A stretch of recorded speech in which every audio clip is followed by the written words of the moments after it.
Hello, hello, nice to see you again.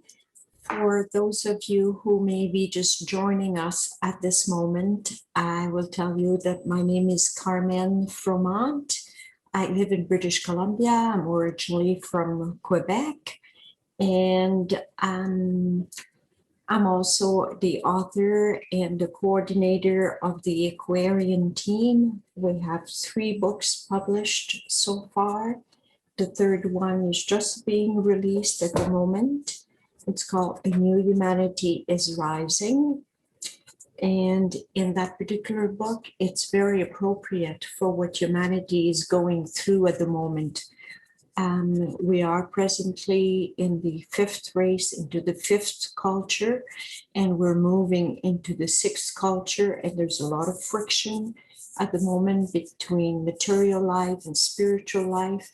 And it's a very good time for us to come together, unite, and create the reality that we want. These books are available through prosveta-usa.com.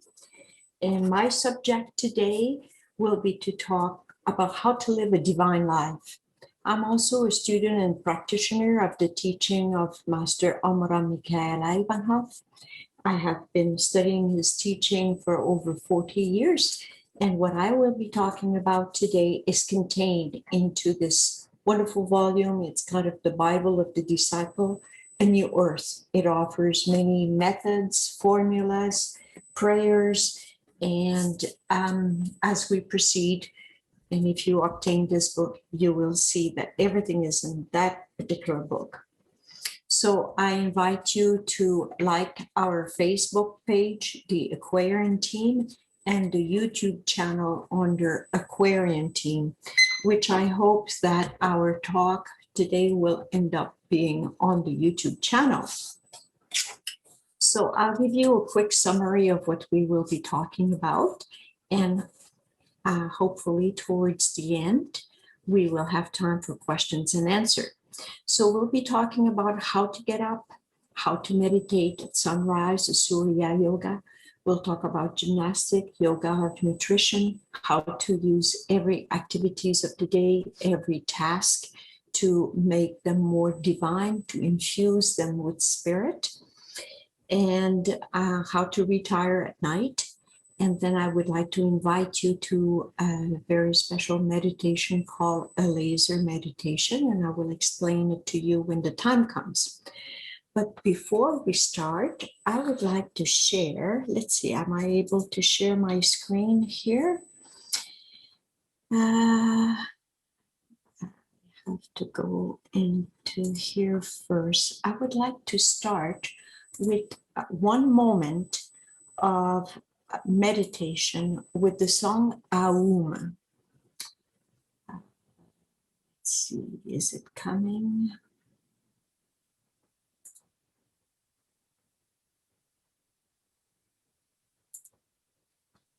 Okay, it lasts only 1 minute, and I ask you to join in into the singing of it.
Okay, we are back on.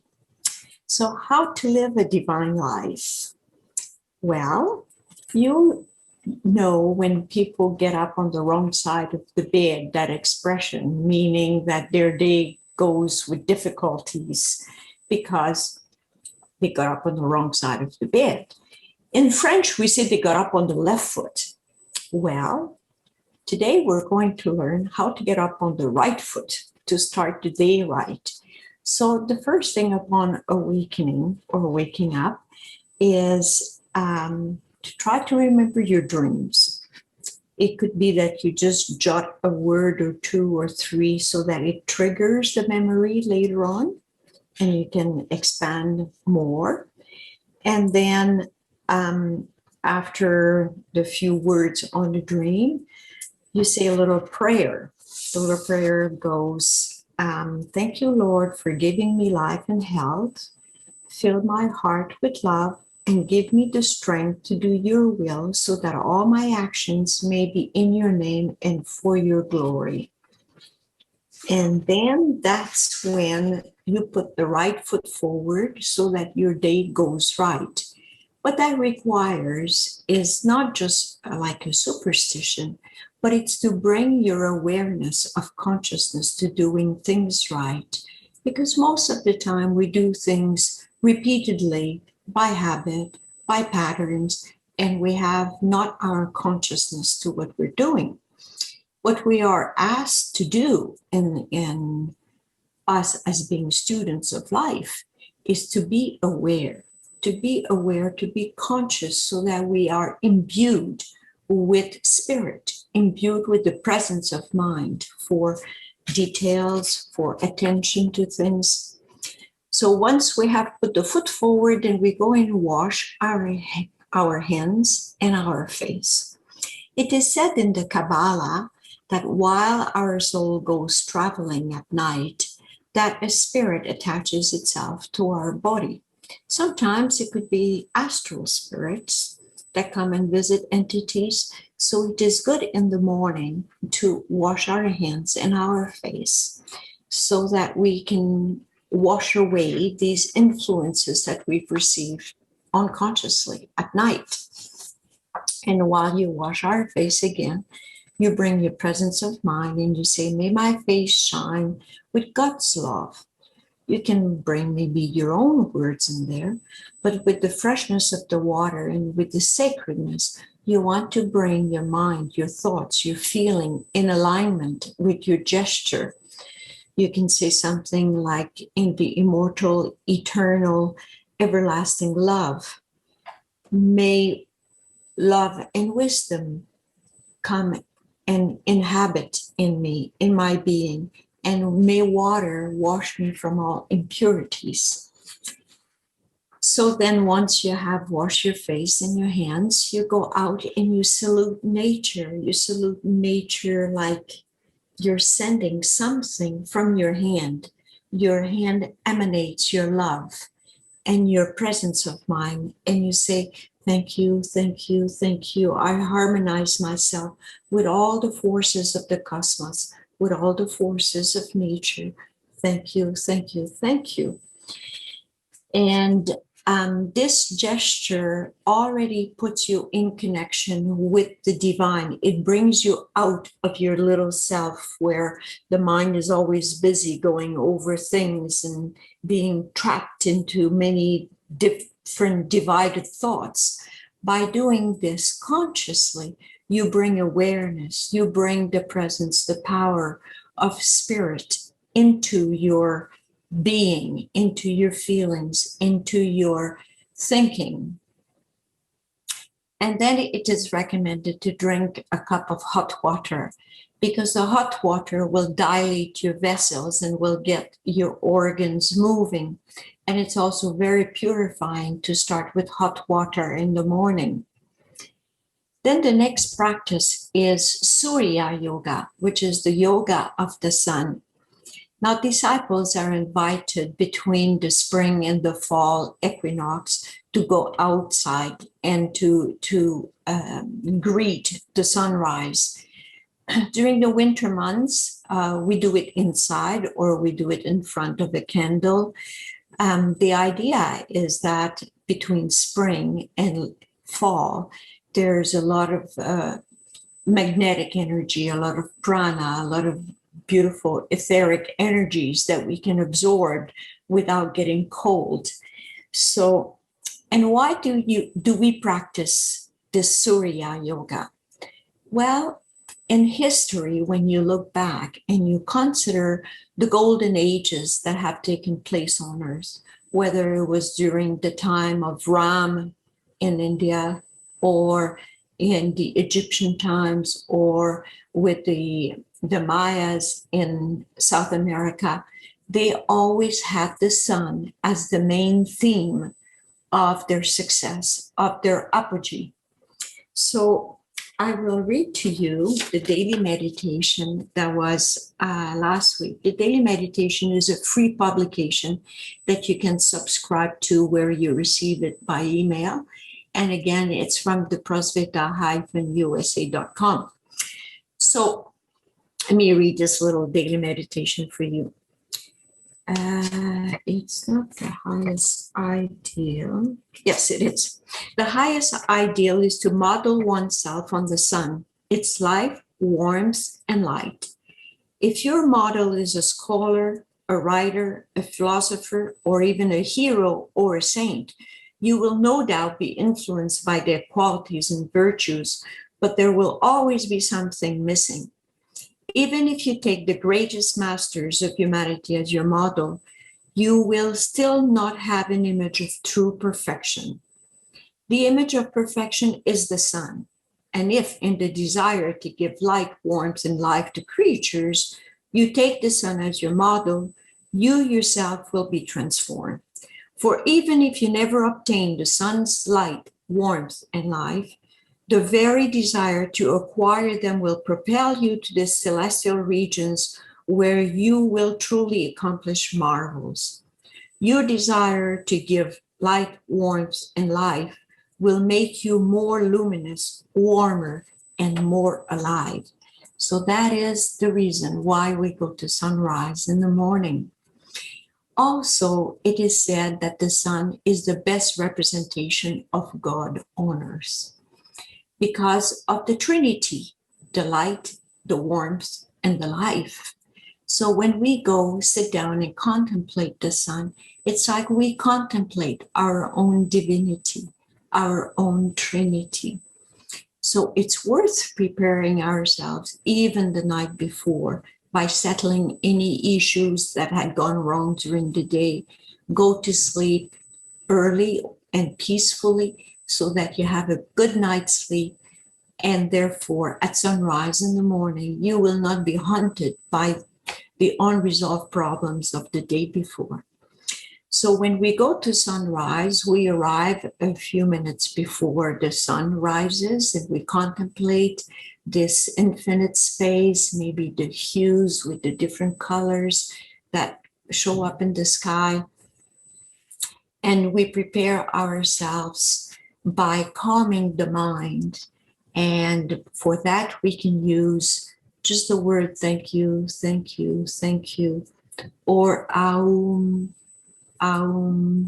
just so that we don't rush the mind into something profound or intellectual. We just let the mind be the servant of the spirit within. And so that when the first ray of the sun comes, we are in a receiving mode. We are not into a mode where the mind is already into gears. We are calm, we are peaceful, and we welcome that first ray as if it was the point of a diamond coming up in the horizon. And we can even drink that first ray, like absorbing it and let it penetrate us. And there's a formula that we are invited to say when we attend sunrise. And in that book, I mentioned the New Earth, and there's also an entire book dedicated to the practice of Surya Yoga. And it's the splendor of Tiferet. Now, if you're familiar with the tree of life of the Kabbalah, which is this here, you will see that the earth is here. This is the moon, Yesod, and Tiferet is here. This is the sun. So when we do this work of Surya Yoga, we are connected with this tree of life. And the Tiferet is the name for the sun in the Kabbalah. That this entire book is dedicated to different exercises we can do at sunrise. And again, it's to bring the awareness of consciousness into what we think, what we feel, and bring it into action within us. So we say something like, as the sun rises over the horizon, may eternity, immortality rise into my spirit. And as the sun is rising over the sun, may infinity, love rise into my soul. And as the sun is rising over the horizon, may the light, discernment, intelligence rise into my intellect. And as the sun is rising over the horizon, may joy, may love, may goodness, may kindness rise into my heart. And as the sun is rising over the sun, may the sun of creativity, of activity rise through my willpower. And as the sun is rising over the horizon, may the sun of health, vitality rise in my entire body. Of course, now I'm going fast into the exercise, but as you attend sunrise, you take your time and you feel every one of those exercises. There's many more exercises. One that I particularly like, it's to visualize your higher self in the sun, looking back at you on the cushion or on the chair and sending you what you need for the day.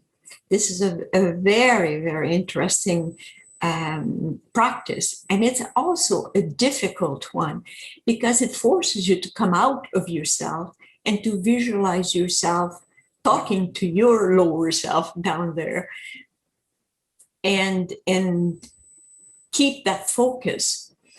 And here I open a parenthesis and I want to bring another aspect of the teaching that is so, so primordial. And it's to recognize that we have a lower self and a higher self. And I know people sometimes say, oh, we're all one. There's no duality. There's only unity. Well, as long as we live on earth, we are subject to duality, like night and day, inhaling, exhaling, the venous arterial circulation in our body. We cannot escape it. As long as we are here on earth, incarnated in a physical body, we are subject to this duality. But duality doesn't mean confrontation. Duality means how to make opposing currents work together for a single goal. So our lower nature, which sometimes is referred to as the ego, Omraam Mikhaël Aïvanhov calls it the personality, because the personality is like the role we play, like at the theater, where we play the role of a certain person, but it's not the true person. It's just playing that role. Well, that's what the personality is. It's not our true self, but we're playing a role. We're acting on the theater of life. And it doesn't mean it's bad. It just means that has to be the servant of the higher self.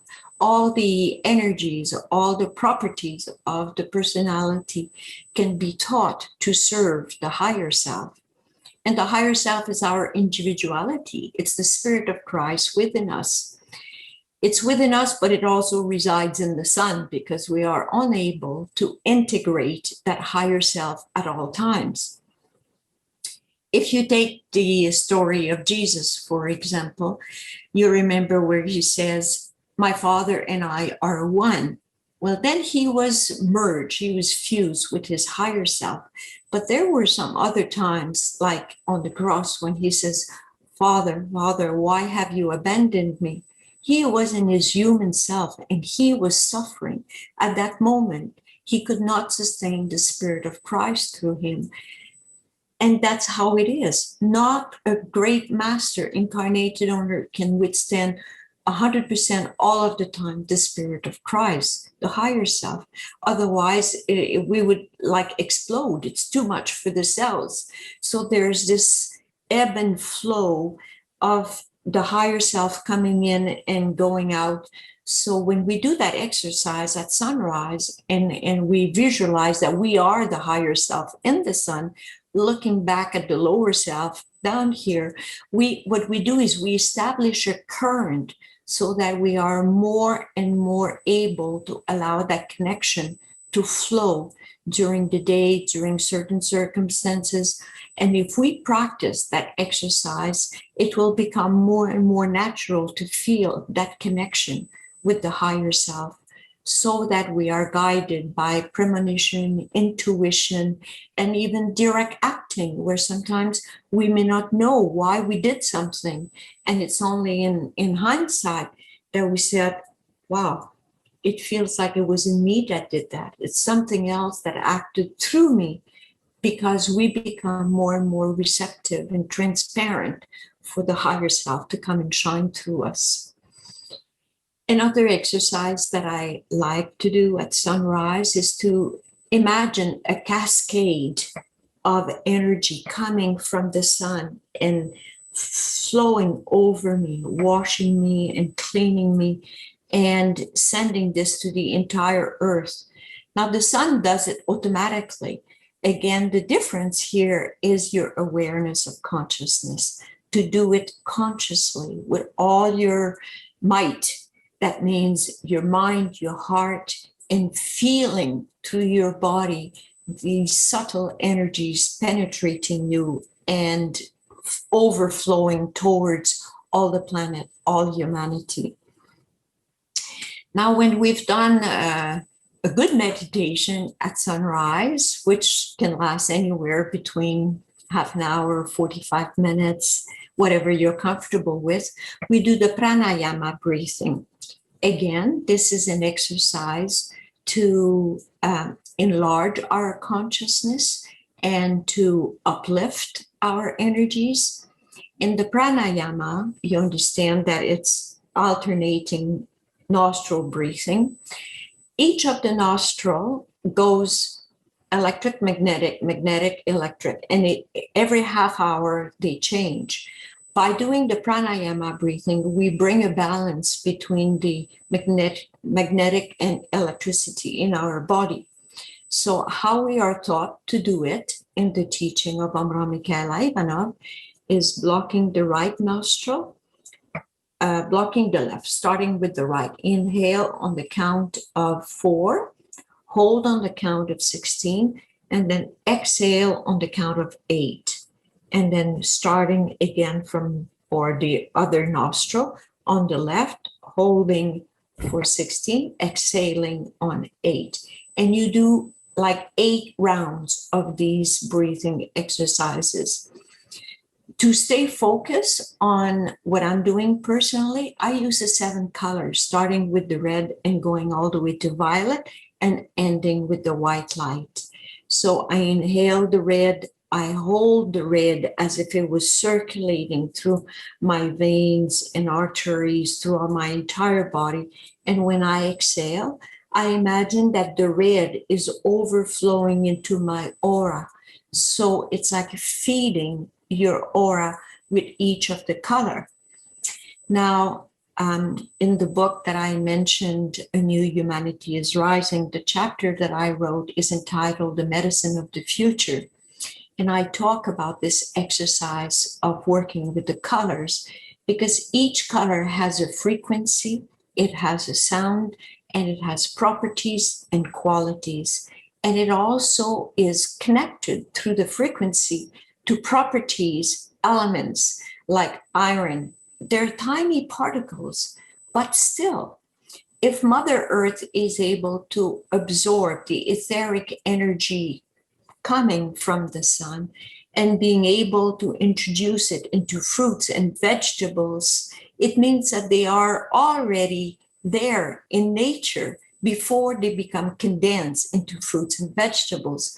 So by working with each of the color, integrating them, it means you're feeding your subtle bodies with all these particles and elements that are dispensed from the sun, that are there in the cosmos, and that Mother Earth is able to absorb and categorize into the different fruits and vegetables. It's amazing by focusing on each of the colors, how much of these properties, virtues, and qualities, and how much stronger your etheric body, your aura is growing. And this is your best health ability to defend yourself against bacterial infection, against viruses. If your aura is strong and your etheric body is strong, you have the best medication against diseases. So once the pranayama exercises is over, you can just stay there for a few minutes and bathe yourself in that beautiful energy that you've received, that you've focused on, and then you can get up and go about your next step. The next step is the gymnastics that are proposed by Omraam Mikhaël Aïvanhov. They are in that book of the New Earth, very detailed towards the end of the book. 6 exercises, easy, and yet there's a formula for each one of them. And this is to vivify your body, to strengthen your spirit by inviting your spirit to be connected with your heart so that you have the mind, the heart, and the action aligned together. That's when you become powerful, when you have your inner trinity working for you, for your development, for your uplifting.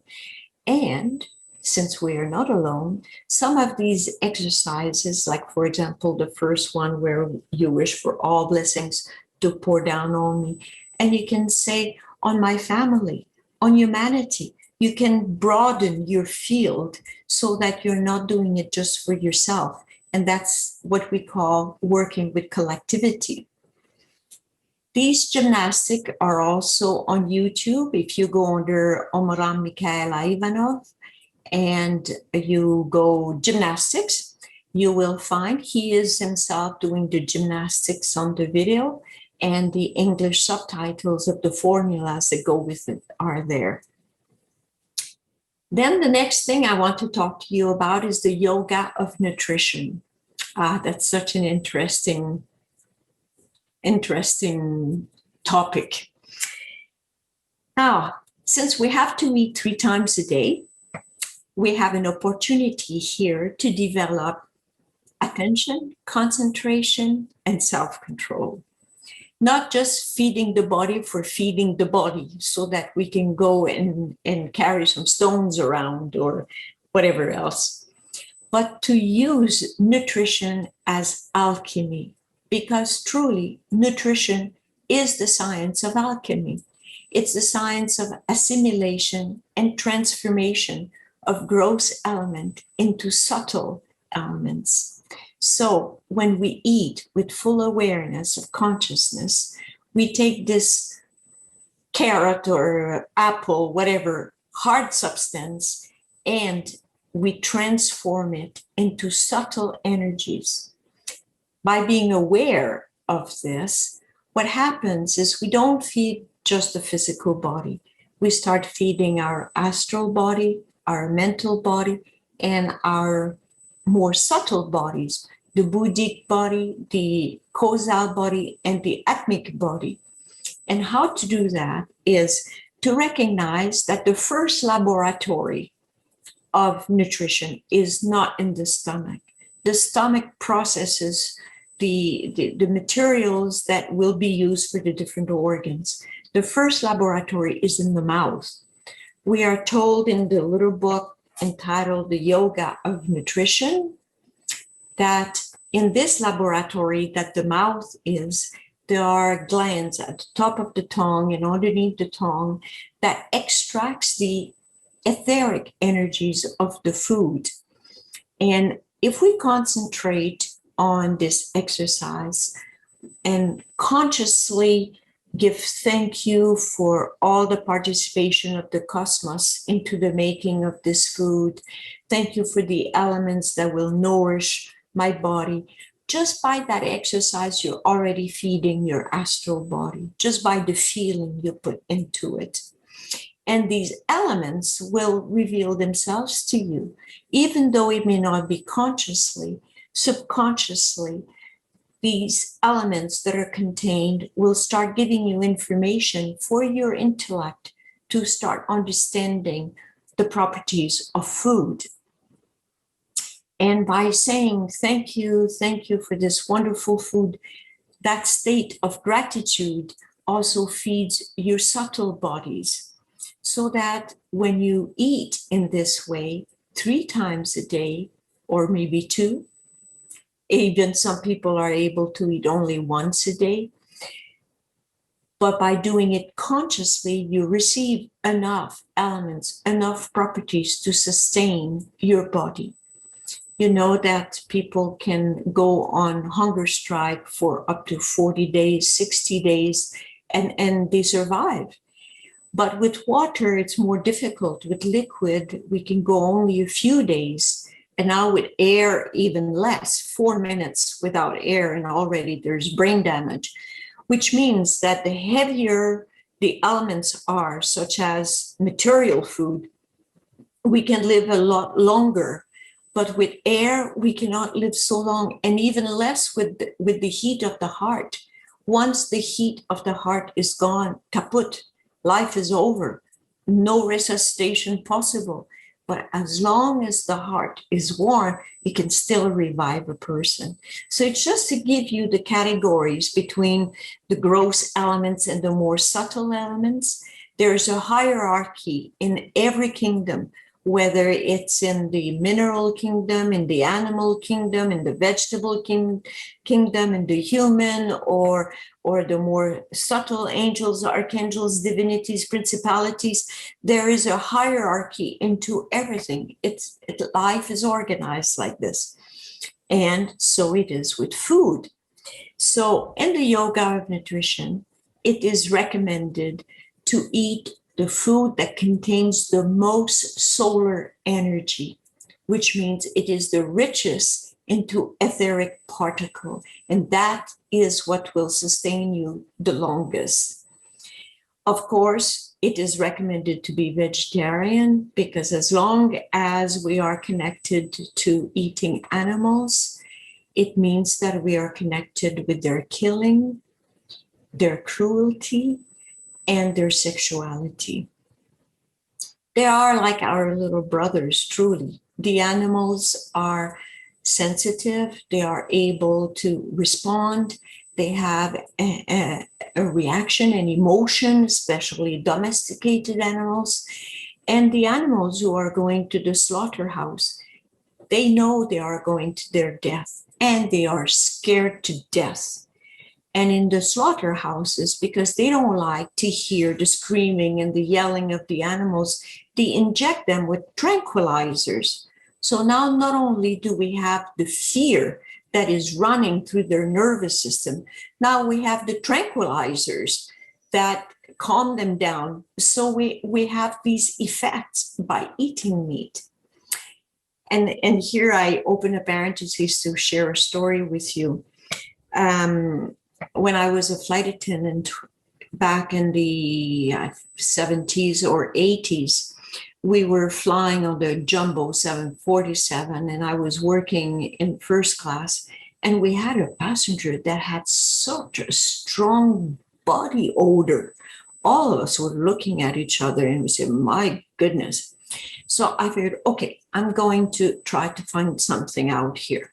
So I go to him and I start chatting, and he tells me that he's from Ottawa. He's working for the government. He had just come from China. And I said, oh, what was your purpose of traveling in China? Which in those years, in 70s, 80s, it was not so common to go to China. He said, oh, I'm trying to establish slaughterhouses in China based on the hygienic system that we use in Canada. So now I'm starting to get some interesting information. So I asked him, is it true that when the animals are going to the slaughterhouse, you inject them with tranquilizers? He says, yes, absolutely. Because it's very disturbing for the employees to work in that environment of screaming. And he says, yes, we do inject them with tranquilizers. So I had one of my answers there. And he just went on talking, and then he told me that wherever he was visiting places in China, they were offering him samples of the different foods they were taking to the slaughterhouses. Well, that gave me the second answer, because that's what I could smell. I could smell this very poignant body odor that came with the eating that he had done in the past few weeks in China. So that goes to say, being vegetarian is recommended if you want to uplift, if you want to raise your consciousness, that you are not grounded by the fear, by the sexuality, the cruelty of the animals. It may be one choice that you make one day, is to become vegetarian. And also for the quality of food, I just mentioned a little bit earlier, to try to choose a food that has the most vitality, the most solar energy. That means food that is fresh, not that is on sale because it's been sitting there for a week or two. By then, you may have some substance physically, but you may not have very much etheric particles that come with it. And in the end, what you want to nourish is your subtle bodies. You want to have a strong etheric body, a strong aura, and that comes also from the consciousness and from the physical quality of the food. Now that we are talking about food and purity or quality, another aspect of nutrition is, what do we feed ourselves with? Music, with colors, with movies, and again, trying to choose what is of the purest quality. If you take a prism and you put it to the light, to a source of light, you will see the 7 colors. And these should be our sample of colors that we want to work with. So bright colors, harmonious colors, and it goes the same with sound, with music, with what we watch, with what we read, because it's not just passing time. We are here on earth to incarnate divinity, and to incarnate divinity means to be responsible for what we watch, what we read, what we eat, what we drink, so that we are more and more pure, sensitive, sensible, and have this property of divine life. And this property of divine life comes with every choice that we make. It is also recommended through nutrition to do fasting. And this fasting is so easy. Anybody can do it. So what is recommended is, let's say we take Thursday night fasting. So Thursday morning, you have breakfast. Thursday noon, you have lunch. You skip dinner Thursday night. You skip breakfast Friday morning. And Friday, you have lunch and you have dinner. That means that actually you've fasted 24 hours, but you've eaten twice on Thursday and twice on Friday. Not bad.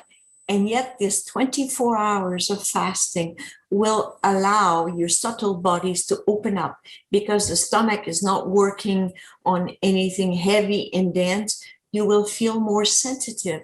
Sometimes you might even think of somebody, the phone is ringing and they're calling you.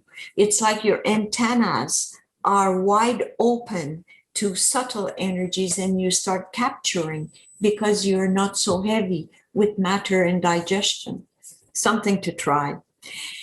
And now we're going to talk about how to use every task in our daily life to vivify it with spirit. The best way I can explain this is examples. So let's say you wash the dishes or you wash the windows. You say, as I wash these dishes, as I wash these windows, I ask an angel to come and wash my heart and wash my mind so that purity is part of my life, so that I'm more receptive to the virtues and qualities that the Lord has deposited in me. And by being aware, again, it's always bringing the mind to an awareness and vivifying with the presence of spirit everything that you do. So the master has this story about this monk who was given demeaning tasks. He was always put into the worst of tasks, washing toilets and floors and whatever. But the interesting thing about this monk is he had a secret, and his secret was exactly that, to ask the Lord to come and wash his soul, to wash his heart as he was washing the floors and so forth. He became so clairvoyant and had such answers that even the bishop was coming to him to ask advice. So that's to tell you the purity that comes with working consciously, bringing the spirit into your action, into your feeling, to vivify every one of your activities. Another one I can give you is, for example, you're gardening and you're pulling weeds, and you say, as I pull these weeds, may I pull all the vices, the faults, the weaknesses, the illnesses out of myself, so that the virtues and qualities that the Creator has in mind for me can start growing in my inner garden, and so that I can bear fruit for humanity. And when you start doing this and your mind starts obeying what you're saying, it becomes like a groove. It becomes like a mantra. And then I start enlarging. I say, for me, for my family, for my friends, for the brotherhood, the sisterhood, and for all humanity, may all these weeds be pulled out. And I tell you, weeding becomes such a wonderful task.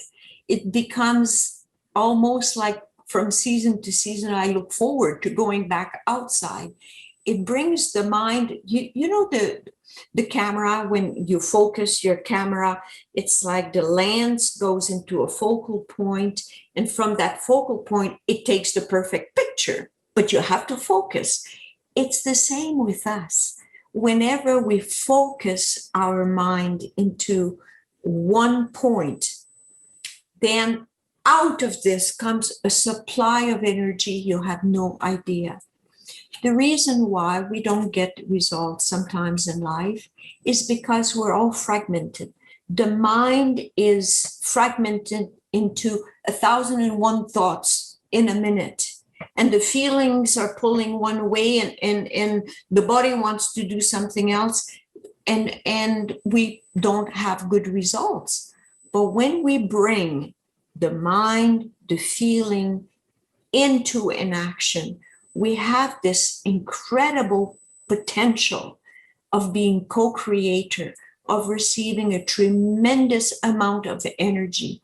And by putting this thought, not just for yourself to be uplifted, but including humanity with you, the collectivity with you, you receive tremendously. It's true, we are all one. So whatever you do for the good of the collectivity bounces back on you. So for every task that we do in the day, we can bring the life of the spirit into what we do. Yes, it requires concentration. Yes, it requires attention, because the mind is not used to be focused, but it has the ability. So I invite you, next time you go about your tasks, to bring spirit with you, and bring it also with your heart, not just with the mind. Bring your feelings into it, and you will see your action will bear fruit. First of all, for one thing, when we are focused like this and very present, we don't knock things over. We don't break things. We move things gently because we are so present. We're not in the automated mode of running around and rushing by. So that's already a very good benefit, is to move things with beauty and harmony because of that focus that we maintain.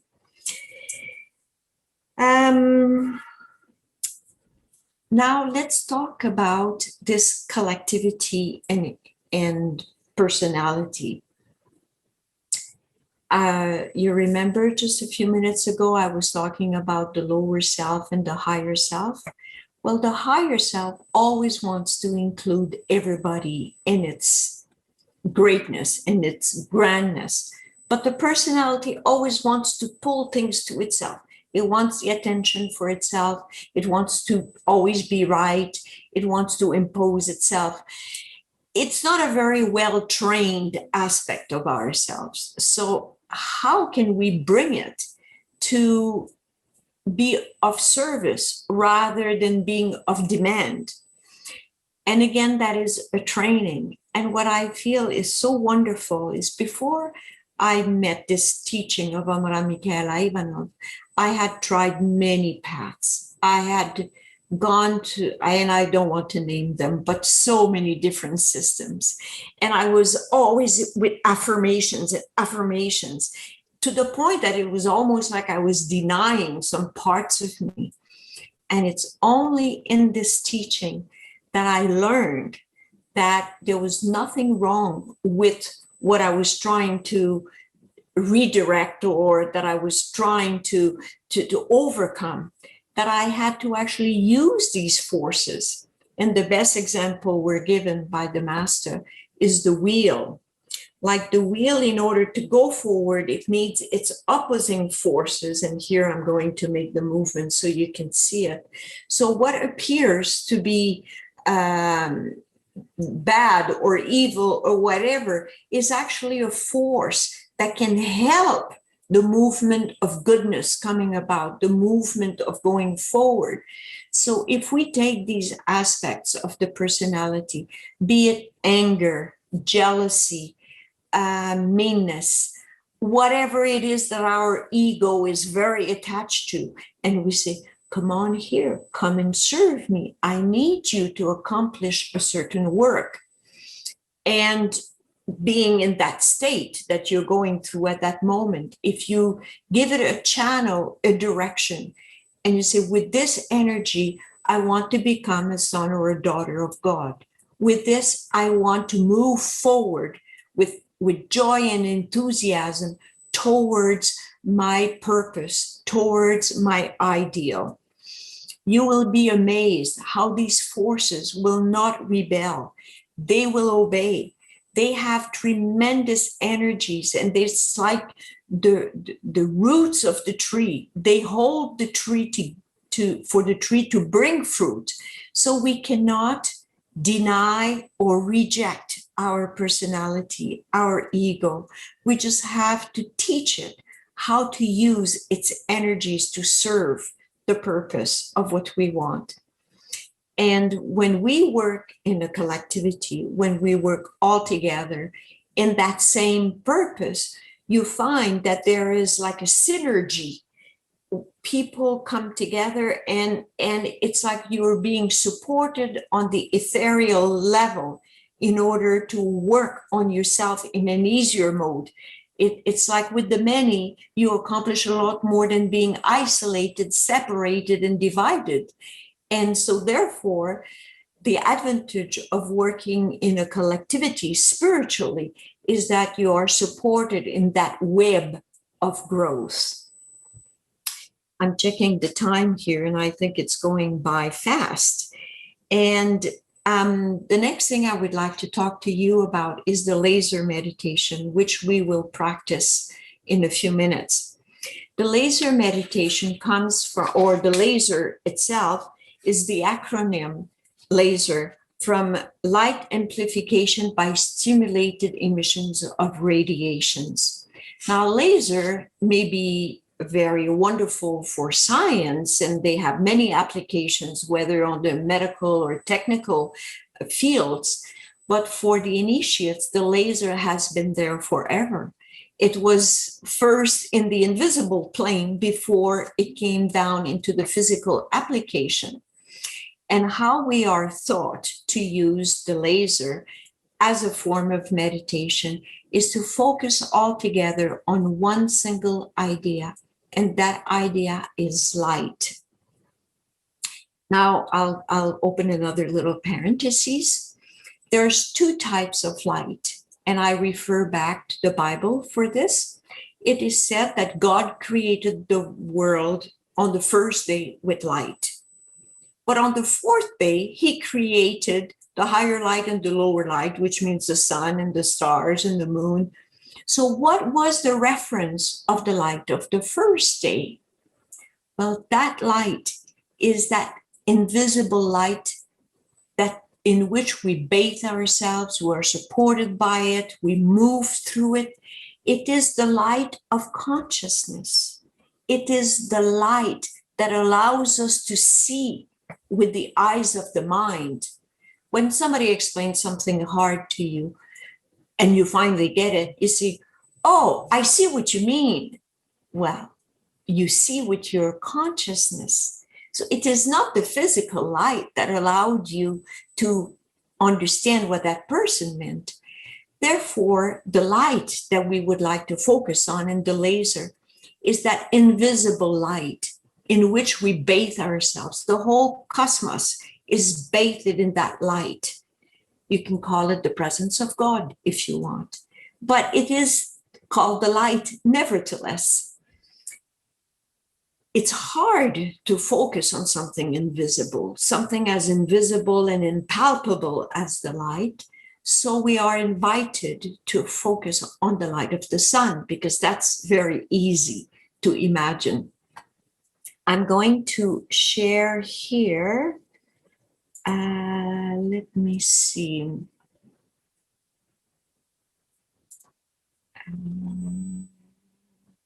I want to show you the little book that is called Light is the Living Spirit. There's no sound to this one, but and this is also available from prosveta-usa.com.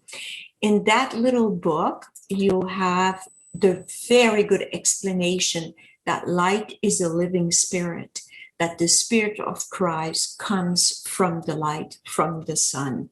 So I invite you to read that book so you understand the laser. So I still have a few minutes, I think. So if you want to join in and visualize this light, if we all vibrate together on the same frequency of the light, then this light is being used for the uplifting of humanity. And what we mean by uplifting in this case, it's the broadening of the consciousness. We say we want the kingdom of God on earth, but what is that kingdom of God? It is not a city coming down. It is not a religion ruling over everybody else. It is a state of consciousness. That's why Jesus said the kingdom of God is within you. Well, within you, you can think of the heart, yes, but it is through the awareness of consciousness that you can actually live that kingdom of God or that golden age, whatever expression you like. So when we all focus together on the light, you will be creating that laser that can be used for all of humanity. So they pick up new ideas, they pick up all this energy of the light, the primordial light that sustains, that supports, that informs, that opens us up to our divinity. So 1 minute into it.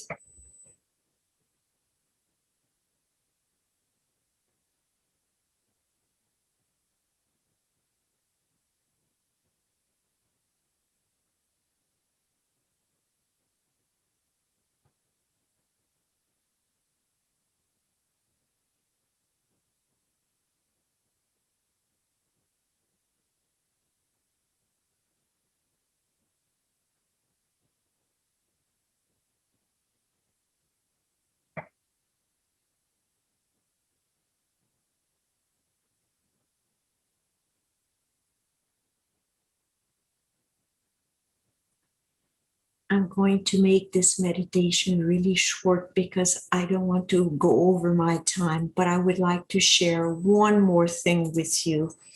And that is a little extract of Master Omraam Mikhaël Aïvanhov. And this time I'm going to share, I think I need to have, let me see. Share, and I will have the sound.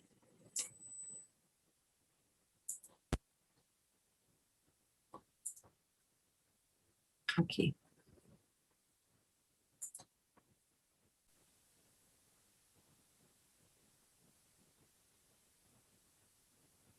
Et maintenant, voilà, pour la première fois, la fraternité blanche universelle, parce que le mot universel et le mot fraternité sont les mots les plus significatifs.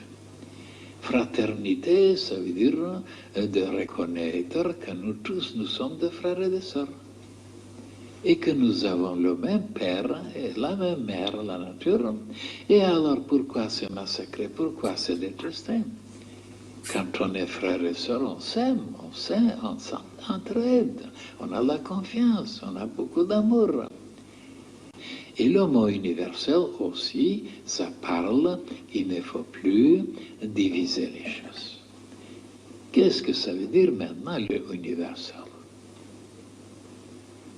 Pour vous faire comprendre, moi j'aime toujours me servir avec des images très simples pour que même les enfants puissent comprendre.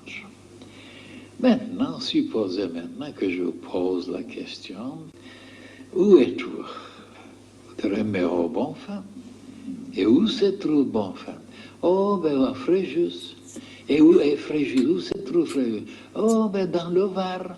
Et le Var, alors, qu'est-ce qu'il fait le Var? Dans quel endroit? Oh, ben il est en France. Ah, et la France, alors, où se trouve la France? Oh, ben en Europe. Et l'Europe, alors, où se trouve? Elle est sur la Terre. Et la Terre, où se trouve? Elle est dans le système solaire. Et le système solaire, ainsi de suite, on va loin. Alors, nous sommes dans l'universalité.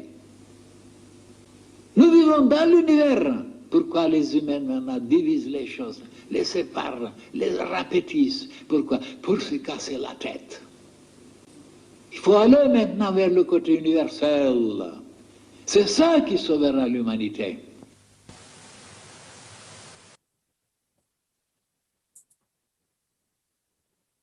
And I think it has come to my ending.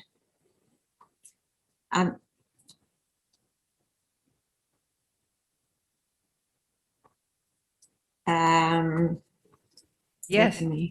I don't know where this came from. Let's do this. Let's go back here.